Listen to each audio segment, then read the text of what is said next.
Қияр мен айранды бірге қосып ішудің әсері жай ғана сергектік емес. Бұл ағзаны кешенді түрде тазалайтын, ішек пен бауырды тынықтыратын, артық сұйықтықты шығаратын, қабынуды азайтатын әрі іш майын кетіруге көмектесетін өте пайдалы комбинация. Қиярдың 95-96% су, бірақ ол жай ғана су емес.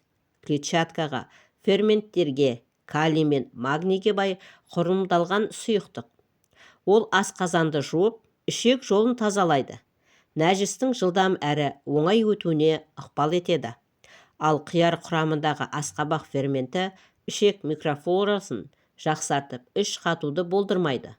Сонымен қатар қиярдағы калий мен флавоноидтар ісікті басып, бауыр мен бүйректегі токсиндерді шығаруға көмектеседі. Айран бұл табиғи пробиотик. Ол ішектегі пайдалы бактериялардың санын көбейтеді, иммунитетті көтереді.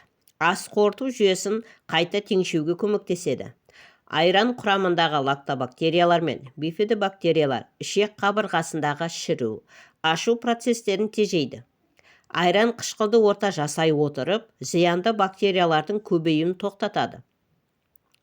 Оның құрамында ақуыз, кальций, фосфор, В2 және В12 дәрумендері бар. Олар бұлшық етке, сүйекке, жүйке жүйесіне жағымды әсер етеді.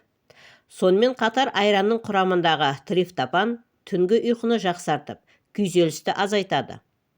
Бұл екі өнімді біріктіргенде не болады?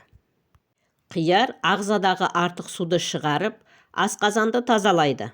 Ал айран ішектегі микрофлораны қалпына келтіріп, қорытылған заттарды табиғи жолмен сыртқа шығаруға көмектеседі. Қияр мен айран коктейлі ағзадағы уыттар мен шлактарды шығаруға бағытталған.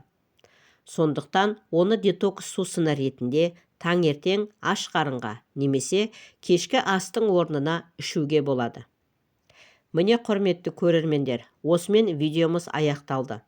Егер видеоны пайдалы болды деп тапсаңыздар, арнаға тіркеліп, лайк басып, пікір қалдырып, қоңыраушаны баса кетуді ұмытпаңыздар. Сіздердің әрбір қолдауларыңыз біз үшін өте маңызды.